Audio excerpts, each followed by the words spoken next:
네, 안녕하세요. 김프로입니다. 금요일날 코스피는 마이너스 0.40% 하락, 코스닥은 0.10% 강보합 수준에서 마감을 했고요.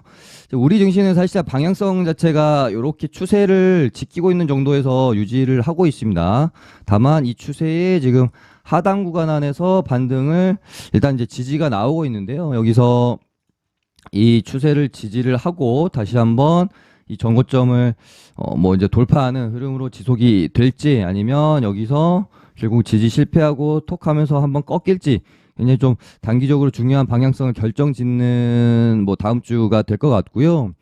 일단 미국 증시가 분위기가 뭐 그렇게 좋진 않죠. 다우는 그래도 뭐 이제 CPI 발표하고 나서 1.30%까지 올랐다가 종가가 0.25 강보합이에요. 차익 실현이 많이 쏟아지면서 아쉬운 모습을 보였고, 그래도 PPI를 금요일날 발표하고 나서는 다우는 상승 마감을 해줬습니다. 근데 나스닥이 CPI 발표하고 1.64%까지 올랐다가 종가 0.12로 마감을 했고, PPI 발표했음에도 불구하고 금요일날도 하락 마감을 하는 모습을 보였어요. 아무래도 나스닥이 단기간에 좀 많이 올라왔기 때문에 이제는 시장을 또 다시 강하게 상승시킬 만한 모멘텀이 좀 많이 부족한 상황에서 여러 가지 차익 실현에 대한 욕구가 좀 많이 커지는 시점이지 않겠느냐. 그래서 CPI가 예상치보다는 하회를 하긴 했지만, 음, 뭐 말씀드렸던 것처럼 저번 달이나 저저번 달처럼 그렇게 드라마틱하게 하락한 건 아니었기 때문에 좀 상승을 하다가 실패한 부분이 있지 않겠느냐 그런 생각을 하고 있고요. 나스닥도 역시 여기서 좀 이렇게 다시 반등 흐름으로 돌아 나갈지 아니면 조정이 좀 더 길어지면서 뭐 이런 저점 구간이나 요런 뭐 저점 구간까지 조정이 조금 더 깊이 나올지 뭐 중요한 방향성을 탐색하게 될 그런 뭐 한 주가 될 것 같고요.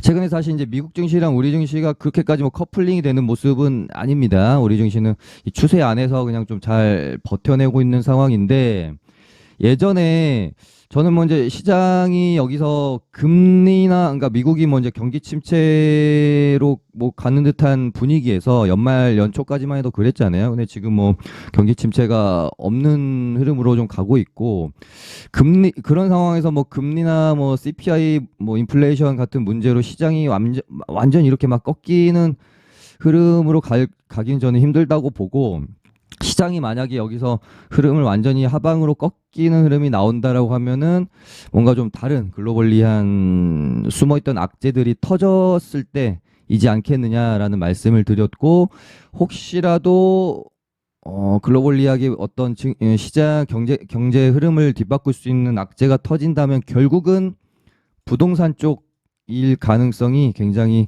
크지 않겠냐, 그런 말씀을 좀 드리면서 뭐 한 달 전 정도 시장 이제 시황 말씀드릴 때 드렸던 것 같은데요. 뉴스 체크를 잘 하면 될 것 같다. 그렇게 멘트를 드렸었는데 조금 이제 다시 미국의 상업용 부동산 그리고 위워크 파산 위기 이런 뉴스들이 좀 나오고 있는 상황이어서 미국의 상업용 부동산 그리고 우리나라한테는 조금 더 충격이 클 수 있는 중국의 예전에 2021년도였죠. 헝다 사태를 그래도 이때는 좀 잘 넘어갔었는데, 이번에는 헝다보다 한 4배 정도 규모가 크다고 하니까 이 뉴스는 조금 우리가 눈여겨봐야 되겠다라는 생각이 듭니다. 2021년에 헝다 사태에 비해서 한 4배 규모로 4배 정도 규모가 크다.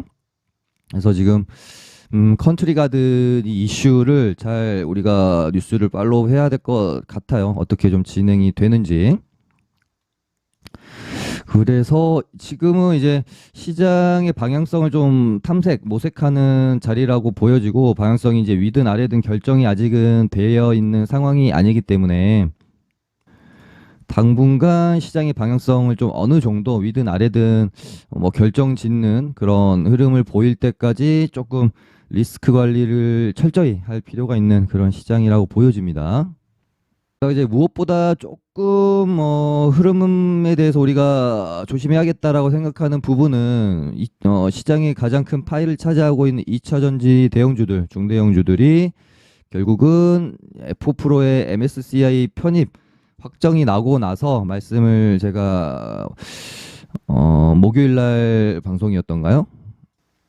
네, 그때 한번 드리긴 했었습니다. 전통적으로 사실은 MSCI 발표가 나오고 나서 재료 소멸로 하락하는 경우가 좀 굉장히 많았어요. MSCI 발표 뭐 확정이 되고 나서 오르는 경우보다는, 그러니까 MSCI 전후로 해서 기대감으로 오르다가 MSCI 발표가 확정되고 나서 재료 소멸로 하락하는 경우가 좀 많았거든요. 그래서 일단 에코프로는 MSCI 결정 나고 나서 어떤 흐름을 가져갔는지 좀 지켜보자라는 멘트를 좀 드렸었습니다.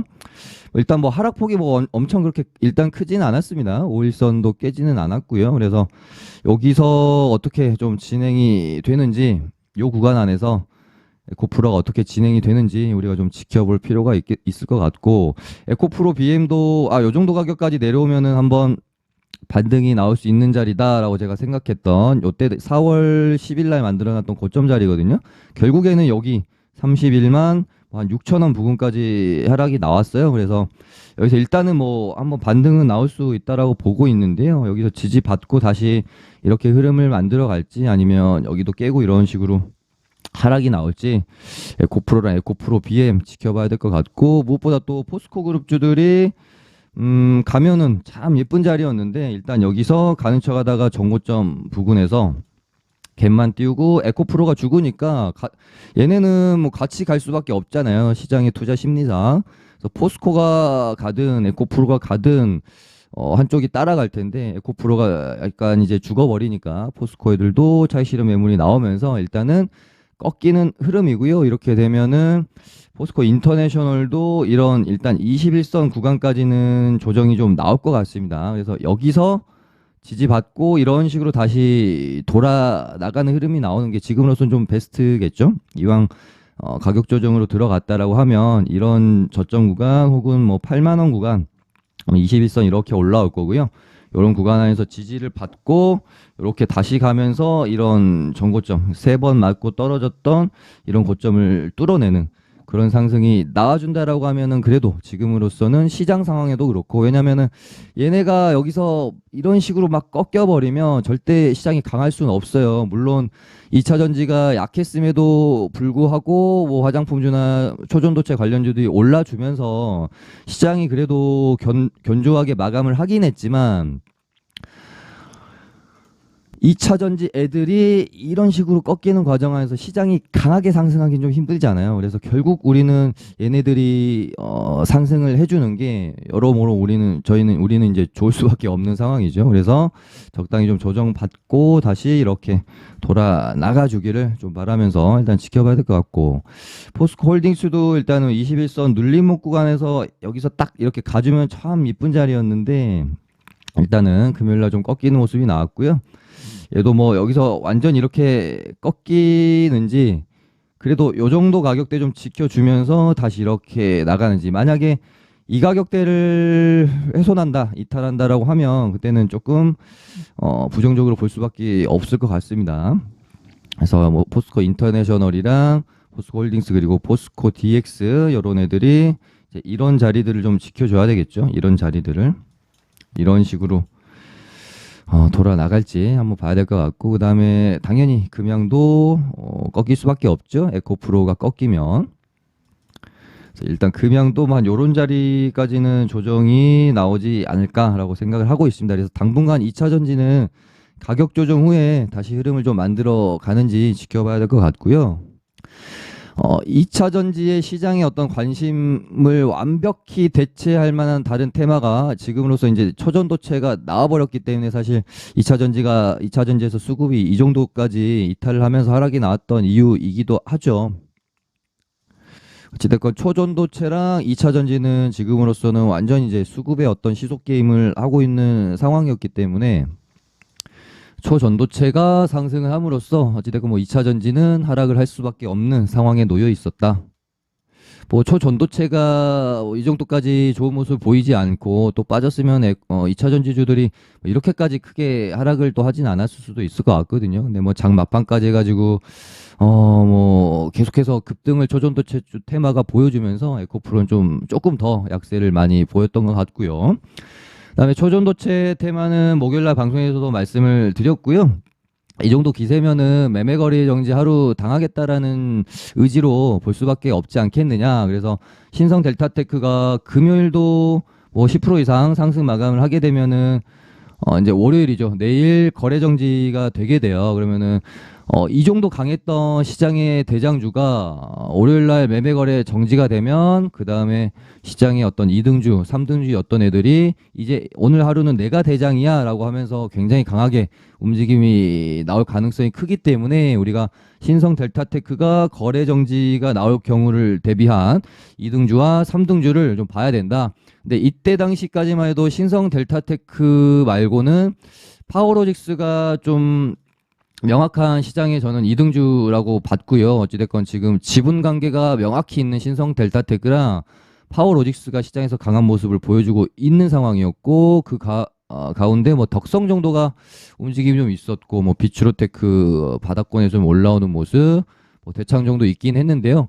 뭔가 확실히 시장에서 주목을 받을 수 있는 것은 저는 파워로직스라고 생각을 했기 때문에 이날 방송에서 또 차트도 좋았잖아요. 이렇게 이제 저항이 발생됐던 박스 구간을 이렇게 딱 넘기는 흐름이 나올 가능성이 좀 크겠다라고 저도 봤기 때문에 신성 델타테크가 거래 정지 당할 것 같으면 파워로직스를 웬만하면 좀 공략을 해줘야 된다. 그런 관점에서 제가 이제 초전도체 테마는 2등주 공략을 좀 관심을 가져야 된다라는 말씀을 좀 드렸습니다. 근데 시장은 또 항상 한 템포 빨라요. 이제 너무 많은 대중들이 사실은 신성 델타테크 매매 거래 정지되면 2등주인 파워로직스를 공략해야 됐다라고 생각하면서 바라보고 있었지 않겠습니까? 그러니까 좀 얘가 예를 들면은 상승이 나오지 않고 이런 식으로 마감하고 그 다음에 뭐 시간에서 급등 나오면서 월요일날 이런 식으로 상승이 나올 수도 있는 부분이고 아니면 한 템포 빨리 움직여가지고 이미 이렇게 다 반영을 해서 종가상 움직임이 나올 수도 있는 시나리오 두 개가 있었거든요. 근데 이제 두 번째 시나리오대로 그냥 장중에 움직임이 나와버렸죠. 그러면서 아주 강하게 이제 상한가까지 직행을 하는 그런 모습을 보이면서 일단 파워로직스 근데 뜬금포로 그러니까 장중에 얘가 갑자기 오늘 하루는 내가 이등주야 라는 듯한 움직임을 보였어요. 그래서 이렇게 되면 파워로직스랑 원익 PN이가 뭔가 월요일에 신성이 없는 대장 자리를 놓고 싸움이 나겠구나라고 생각을 했습니다. 그래서 뭐 일단 공략은 사실 금요일날 장중에 했던 게 맞았던 것 같고요. 내일은 뭐 아마도 제 생각에는 뭐 뒤늦게 진입할 자리를 줄 것 같지는 않아요. 갭이 좀 뭐 많이 뜨지 않을까 그런 생각도 좀 들어가지고 왜냐면 또 시간에서 또 신성 델타테크가 상승 마감을 해줬고 그다음에 뭐 덕성도 한 6% 정도 시간에서 떴기 때문에 아마 뭐 파워로직스랑 원익 PN 얘네들은 갭이 좀 많이 뜨지 않을까라는 생각이 드네요. 물론 이제 갭을 뭐 낮게 떠준다라고 하면은 뭐 공략할 수 있는 그런 공간이 좀 나올 수는 있겠죠. 일단 그거는 이제 내일 시가가 얼마나 뜨는지 그리고 장중에 어떻게 움직임이 나오는지 좀 지켜봐야 될 부분일 것 같고요. 이렇게 되면은 제가 생각하는 시나리오는 일단 내일 뭐 오전이나 장중까지는 굉장히 강한 모습을 초전도체가 보일 것 같고 그리고 나서 하나 우리가 주목해야 되는 게요. 파워로직스랑 신성 델타테크가 이제 조회 공시가 떴어요. 그러니까 현저한 시황 너희 주가 왜 오르는 거야? 공시해라고 하는 거죠. 그래서 14일 6시니까요. 보통 이렇게 이제 조회 공시가 나오면 뭐 좀 다른 케이스는 항상 다르지만 보통 웬만하면 14일 장 끝나고 이제 시간 있죠. 3시 반 끝나고 그러니까 뭐 한 3시 반에서 한 6시 사이 요 사이에 공시 내는 경우가 굉장히 많습니다. 근데 최근에 뭐 서남 같은 경우에는 초전도체랑 직접적인 관련이 없다라고 회사에서 공시를 했음에도 불구하고 사실은 뭐 그렇게 하락이 나오지 않았고요. 그 후로도 충분히 위에서 상승이 나왔다가 하락을 했는데 혹시 이제 파워로직스랑 신성 델타테크가 이 조회 공시에 대한 답변을 어떤 식으로 하는지 신성도 14일 6시까지거든요. 그래서 요 부분이 또 초전도체가 한번 또 너무 많이 올랐기 때문에 조금만 또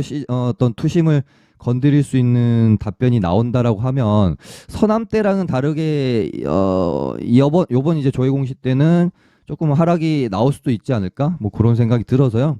내일까지 하고 웬만하면 오버나잇은 하지 않고, 왜냐하면 또 이제 15일 날 또 우리가 하루 쉬잖아요. 그래서 6일 날 또 어떻게 움직이는지 보고 나서 공략 여부를 좀 결정하는 그런 시나리오로 박자를 초전도체 테마는 맞춰 가시면 좋지 않을까 그렇게 보고 있고요.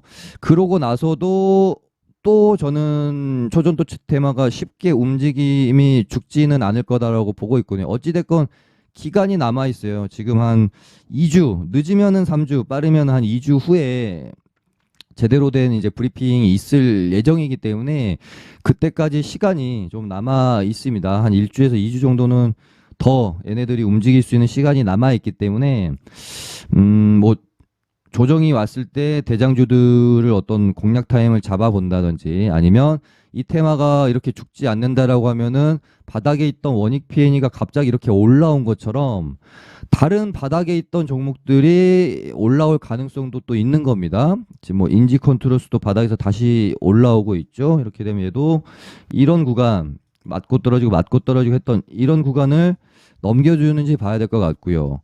뭐 덕성도 여기서 다시 이렇게 좀 뽑아주는지, 모비스도 바닥 구간 안에서 다시 이런 식으로 올라와 주는지, 비츠로테크 뭐 이런 애들도 이런 구간 뭐 9,000원 이런 9,000원 가격대를 뭐 넘기는 흐름이 나와주는지, 그러니까 바닥에서 다시 흐름을 만들어가는 애들이 또 나올 수 있거든요. 원익 PN이처럼. 그래서 뭐 대창이나 이런 애들을 계속해서 좀 눈여겨서 봐야 될 필요도 있을 것 같다. 뭐 한양 ENG, 나노 CMS 이런 애들. 그러니까 종목이 조금 더 그러니까 종목이 확산이 됐다가 이 종목 확산된 종목이 전체적으로 움직임이 나오지 않고 신성이나 뭐 파워로직스 같은 일부 종목으로만 좀 수급이 쏠려서 지금 급등이 나오고 있는데, 약간 이제 주도 테마의 피날레, 그러니까 막바지 가면은 항상 이 수급이 또 막 이렇게 어떤 그 테마의 광기의 구간에 들어가면서 다시 한번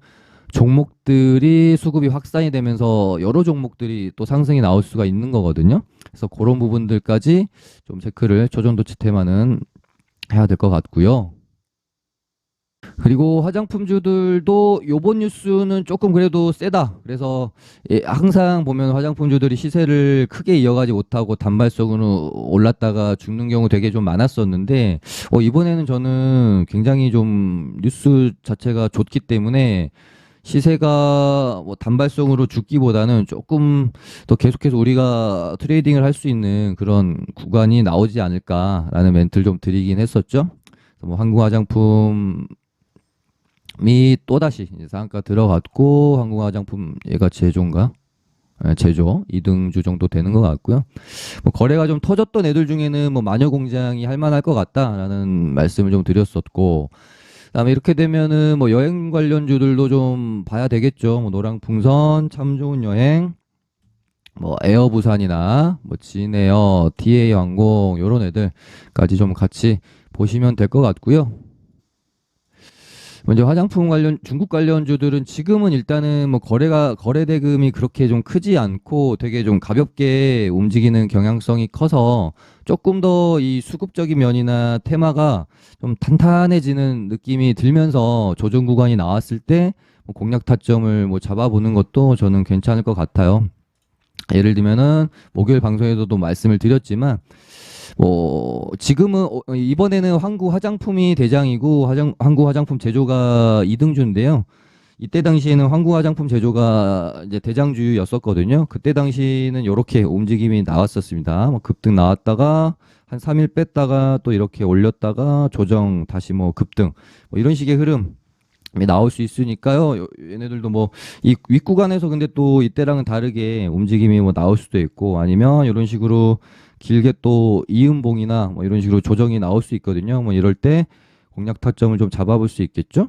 아니면 이런 이제 이 구간 안에서 이 갭을 밖으로 내려오지 않고 이 윗구간에서 또 움직임이 나올 수도 있습니다. 이런 식으로.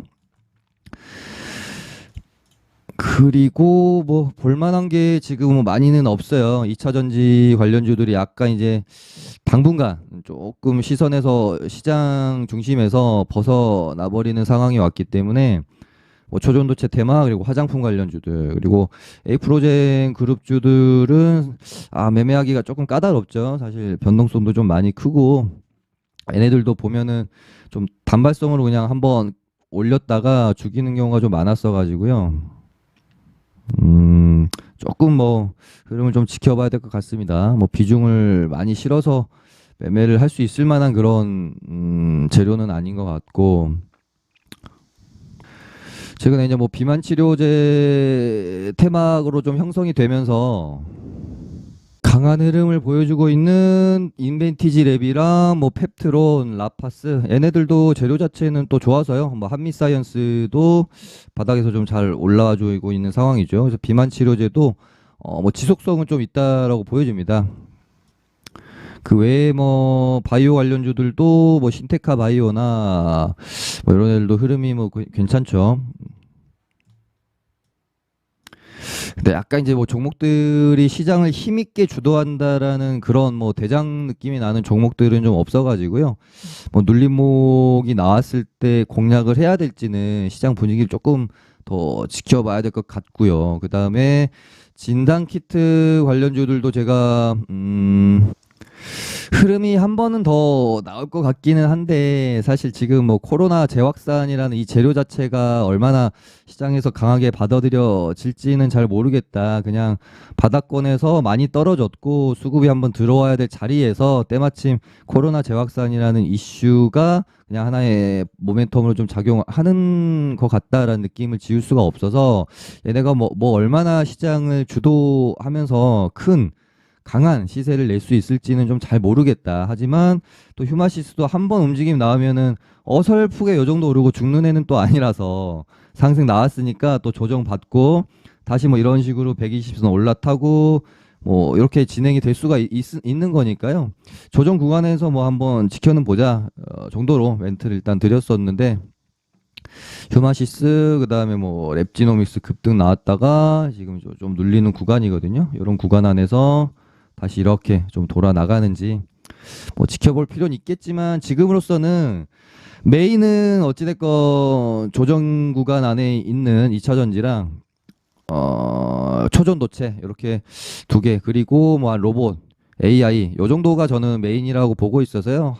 화장품 관련주나 뭐 에이프로젠 뭐 그다음에 제약바이오 얘네들은 아주 그렇게 이제 메인으로 제가 보고 있지는 또 않습니다. 근데 여기서 이제 만약에 셀트리온 애들이 뭔가 그 이때 올렸을 때 써먹었던 재료인 합병 이슈 말고 좀 뭔가 다른 이슈로 이런 정고점을 넘겨주는 상승이 나와준다라고 하면은 이때는 2차 전지의 빈자리를 완벽히 얘네들이 좀 메꾸면서 시장을 또 끌고 갈 수는 있어요. 어찌됐건 지금 2차 전지 뭐 반도체, 제약바이오 요렇게가 시장의 가장 큰 파일을 차지하고 있는 애들이기 때문에 2차 전지가 좀 약세를 보였을 때 뭐 반도체가 됐건 제약바이오가 됐건 얘네들이 이제 순환매가 돌면서 좀 잘 움직여줘야 결국은 시장이 추가 하락을 하지 않고 상승 흐름을 이어가줄 수 있는 건데 어떻게 될지 좀 봐야 되겠습니다. 그래서 보시면 셀트리온 헬스케어도 여기서 맞고 떨어지고 맞고 떨어지고 맞고 떨어졌던 이 저항 구간을 다시 향해서 올라오고 있거든요. 뭐 바로 돌파하긴 좀 힘들겠지만 맞고 좀 밀렸다가 다시 이런 식으로 가는지 지켜볼 필요 있겠네요. 그 다음에 당연히 지금 시장에서 메인은 또 로봇이고요. 지금 뭐 TPC 새롭게 또 올라왔고 야 유진 로봇이 여기서 또 칠 거라고 저는 솔직히 생각을 못했거든요. 조정이 좀 나오면 이렇게 조정이 좀 나오면 이런 구간 안에서 접근 관점을 가져보면 좋을 것 같다라고 멘트를 좀 드렸었는데 TPC가 뜬금포로 이제 상한가를 가다 보니까 수급이 좀 다시 몰리지 않았나 그런 생각이 드네요. 그리고 레인보우 로보틱스도 반등이 좀 나오긴 했으나 결국에는 TPC 빨로 TPC랑 유진 로봇 빨로 살짝 들어왔던 수급이라 그런지 음봉으로 일단은 마감이 되어졌고요. 로봇주들은 오히려 이제 유진이나 레인보우 애들보다는 지금 그래도 바닥권에서 조금 상승률이 좀 적은 애들, 요런 애들 공략하는 것도 저는 뭐 나쁘지는 않은 것 같아요. T로보틱스는 조금 많이 높아서 뭐 이제 잘 하시는 분들이 이런 고가 이런 구간 돌파할 때 접근하시면 될 것 같고, 이제 초보분들은 바닥권에서 아직 올라오고 있는 뭐 로보티즈, 로보스타, SBB테크, SPG 요런 애들로 관심을 좀 돌리는 게 조금 더 리스크 관리에는 도움이 되지 않겠나 그런 생각이 있고, AI는 지금 네이버의 하이퍼클로바 공개 이슈가 8월 24일로 딱 잡혀 있거든요. 일정이 딱 잡혀 있기 때문에, 그리고 24일이면은 뭐 이제 한 1주에서 2주 정도 남았나요? 그래서 일정이 또 잡혀 있으니까 애들도 쉽게 죽지는 않을 것 같거든요. 한 번은 더 움직임이 나오지 않을까 해서 AI 관련주들도 뭐 솔트룩스, 폴라리스, 오피스, 셀바스, 헬스케어, AI, 그다음에 뭐 코난 테크놀로지, 뭐 이런 애들, 알체라, 오브젠, 플리토. 근데 뭐 일단 한 코난 테크놀로지 정도까지 보면 되지 않을까요? 일단은 그렇게 보고 있습니다.